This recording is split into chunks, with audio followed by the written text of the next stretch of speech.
Okay, we'd like to welcome Webb Simpson into the interview room here at the Fortinet Championship, making his 7th start at this event.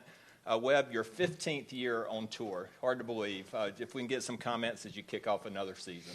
Yes, it is hard to believe, 15 years. First of all, I'll start with this tournament, this golf course. Napa's fun to come to for many reasons. The golf course is great, and I love. We've had a couple wet years, but for the most part, the weather's been good here, and the course gets dry, it gets tricky. It is a golf course that I've always loved, so I'm excited to be here and, kick off a new season. Last year was a frustrating season in the sense of injury and COVID and, just taking me a long time to get my game back where I want it. So I feel like this is a clean slate, new start, and grateful for the opportunity to start it here in Napa. And 1 week away from, I know, what's a really big week for you as an assistant captain at the President's Cup. If you can talk a little bit about heading to Quail Hollow. Yeah, I'm really excited. It's a new role for me. Actually was talking to Matt Kuchar this morning about kind of his experience as an assistant captain. And, I think I'm more excited than I anticipated. I was excited, but I'm really looking forward to getting there, seeing the guys compete. I love our team. I love all the guys, know them all really well. And, it's just been a blast being on some of these Zooms with, Tiger and Freddie and Strick, Zach and Davis, just hearing stories, but also seeing how hard they work behind the scenes, how much they rely on the analytics team. And Davis is such a great captain. He's wanting to know what all of us assistants think. But I'm really, this role this year for me, I'm trying to observe as much as I can, learn as much as I can, and help the team however that looks. I'm up for the challenge, and I'm excited. All right, awesome. We'll go to questions. We'll start with Ron. A couple questions. Ron Krajcik from the San Francisco Chronicle. Been 10 years since Olympic Club and the U.S. Open. I'm curious what enduring memories you have, and if there's any sort of Bay Area vibes you feel when you're back here. Yeah, San Francisco golf, whether it's Olympic or Harding Park, is amazing. It's an amazing atmosphere over there, especially there. You're so close to the coast, I guess probably about 500 yards away from the ocean. But what I remember about that week, I remember my caddy asked me, on Tuesday, he asked me the question, would I take second place this week? And I'm like, absolutely. Like, I'm not going to lie and tell you, no, I'm just here to win. I never contended in a major, and I never had that experience, so I thought it'd be a great experience. And sure enough, I got in contention, and I just remember – I don't remember a whole lot about the first 2 days. I remember Saturday was kind of just a good, solid day, but I remember Sunday, almost every hole, every shot, and every feeling. And just remember being incredibly nervous but enjoying every bit of it. And that's, I think – the kind of athletic high that we're all after is, to be nervous but to accept it and enjoy playing through it. So it's hard to believe it's been 10 years. I wish they had a return there for U.S. Open quicker than they're going to, but I don't know if I'll be playing then. I think it's like 27, 28 is the PGA Championship. Okay, yeah. So it'll be fun, though. It'll be a fun challenge. I know they're about to redo it. I think Gil Hanse is coming in. Well, Gil Hanse has been doing Lake Merced. Right okay. down the street. I think there's some work at Olympic Club, yeah. Okay. I'm not sure the extent of it. Yeah. So my other unrelated question is you mentioned sort of a fresh start. Yeah. How strange was last season with all the live stuff and the restructuring of the PGA Tour schedule? And where do you sort of see it 5 years from now? If you look from the global perspective, the game of golf, what's it going to look like in 5 years? Is it going to be good for the game ultimately as all this sort of reshaping goes on? I certainly don't think it's good for the game.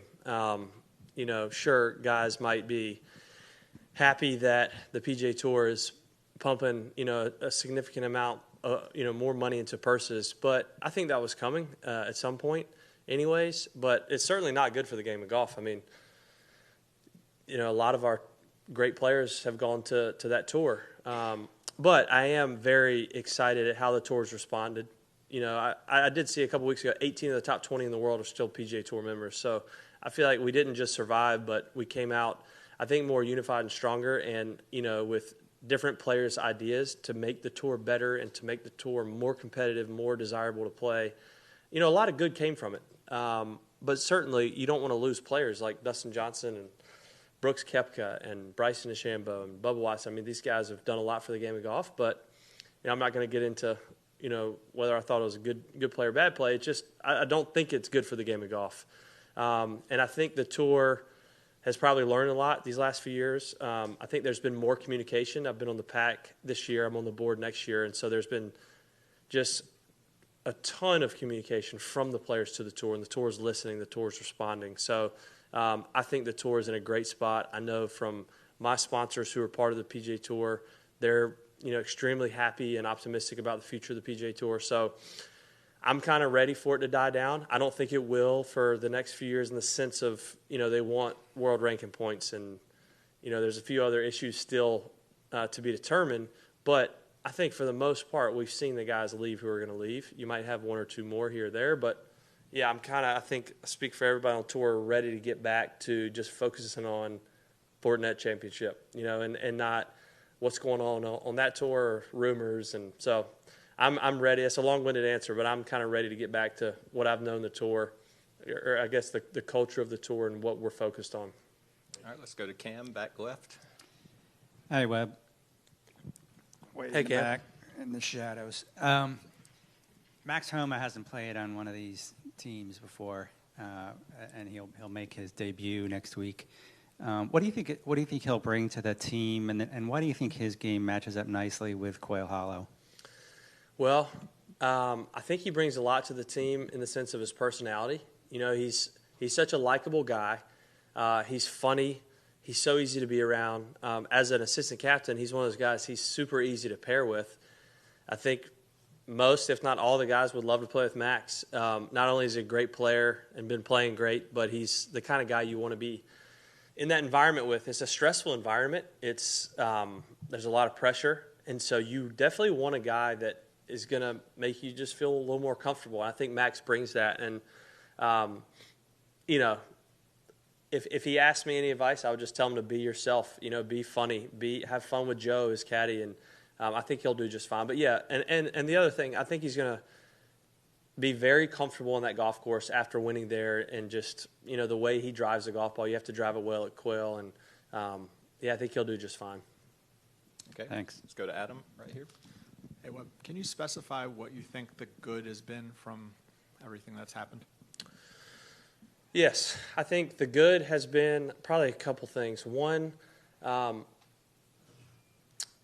do think from my perspective, the tour is thinking, how can we – I know it may seem like the tour's responded to Live in a way, and maybe they have a little bit, but I do think the tour is thinking more so now, how can we make what is the best tour in the world even better and more elite, harder to get on, which I think is a good thing. It's hard to be in professional sports. And I say this with all sensitivity to those guys who have been journeymen, but it should be really hard to get on the tour, and I think maybe less spots isn't always a bad thing, because it just means it's that much more competitive. It is so much harder to win on the PGA Tour now than when I first got on tour, because everybody's better, everybody's hungrier, college players are better, and so it is harder. And I don't think that's a bad thing. That's a good thing. It makes our tour more competitive. Certainly the purse sizes. I mean, it's amazing, to look at the schedule for next year, and even knowing what's coming maybe in 24 at what the total prize money could be. It's an amazing opportunity for guys. So I think that those couple of things come to mind. And maybe for the players personally, like in their minds and their hearts, like, why do I play this game? Like, do I play this game only for money, or do I play because I want to play against the best players, or do I play because I want to win majors and be a Hall of Famer? I think all that's kind of been revealed through everyone's allegiance a little bit. All right, let's go back to Ron. Sort of a provincial follow-up, but with all this reshaping and the talk of, the top players meeting more often, how will it affect events like this in the fall and Pebble, in the winter, which has always been a challenge to get sort of strong fields given the weather at that time of year? I'm just curious your take, your take on how the trickle-down might affect events like that. Yeah, so as far as I understand, when these elevated events, or whatever they're going to be called, start really taking place, that top players, I think there's going to still be a desire from the tour for them to play X amount of non-elevated events. And now, I mean, I want to tread carefully here because now I'm getting confused what is public and what is from PAC meetings. But, yeah, I think that is a concern. It's a concern. I mean, I'm very close with the people behind the Wyndham Championship. And, you know, that event comes to mind, that I'm always a little protective of that event. I want to see great players there. And they've had, you know, really good fields the last few years. So, yeah, I think that's got to be a concern of the PGA Tour, to look after sponsors who've been supporting the tour for 30, 40, 50 years even. But it's hard to tell. But to your Pebble question, I've been saying for years, Pebble needs to go to the fall. It's the best part of the year for Carmel. I'll just say that on record. I want to see it go to the fall. I think you'd see an awesome field. You know it's not happening, though. Yeah, I mean, probably not, but The lodge is already full in the fall. yeah, I know. But you'd get an amazing field. Right. I guess you kind of touched on it, but, I mean, you said 30, 40, 50 years of sponsors. I mean, that's sort of the crux of the question, I guess, is an event like Pebble that has this amazing history and tradition obviously isn't going to be necessarily some of these other elite events or elevated events or whatever, but it still carries some cachet, I guess, doesn't it? Yeah, no, it does, for sure. I mean, Tiger, Phil, tons of guys have won there.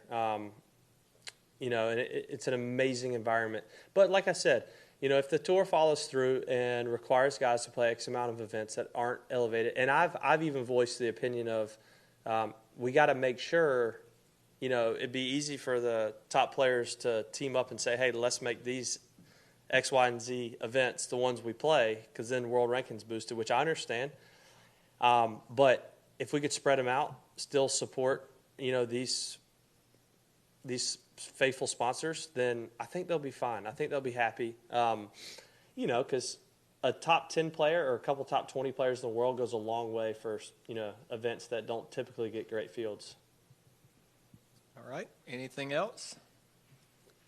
All right. Oh, okay. Yeah, let's go to Grace. Bye. Right there.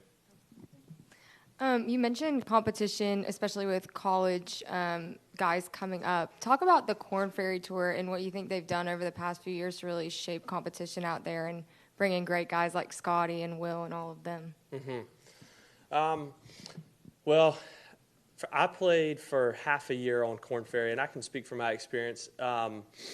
You know, at each level, from junior golf to college golf to pro golf, I was amazed at how good the competition got at each level.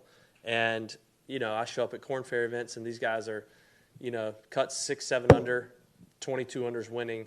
So you get a sobering look at what professional golf is like and how good players are. And I remember going against guys like Arjun Atwal in 2008 who had won on the PGA Tour, and he was on the Korn Ferry. Like, that showed me how hard it was to make it to the PGA Tour and keep your job out here for, you know, X amount of years. So it definitely trains guys well. I mean, to go out and know you got to shoot 20 under, like a lot of these Korn Ferry events, like that's really great golf no matter what the course is like. So, yeah, I certainly grew as a player and got better from my experience there. All right, let's take one more. Adam? You mentioned the frustration of last season. How did it compare to when you struggled with losing the belly putter? Yeah, great question. Pretty similar. I mean, I feel like the couple of years, like I guess 15 and 16 come to mind, because I think 17 I played better, made it to Atlanta. So 15, 16 were like, it was just probably more frustrating because I feel like 15, 16 I hit it really well, and I was one of the worst putters out here statistically those 2 years. And so I felt like a bit handicapped in the sense of, man, everything's there except putting. Whereas this year it was more of kind of generally just I just was off. It seemed like through the bag. Couldn't put my finger on it for a while. I did towards the end of the season. So those 2 years were probably harder in the sense that I was so competitive. Like every part of my game was competitive, but I just couldn't make putts. But, I mean, this is the way the game goes. You just have seasons, years, half seasons where you feel like you can't find it again, and then all of a sudden you keep working, you find it, and you put together a few more good seasons. All right, Webb Simpson, thank you for your time. Thank you. Best of luck this week. Thanks.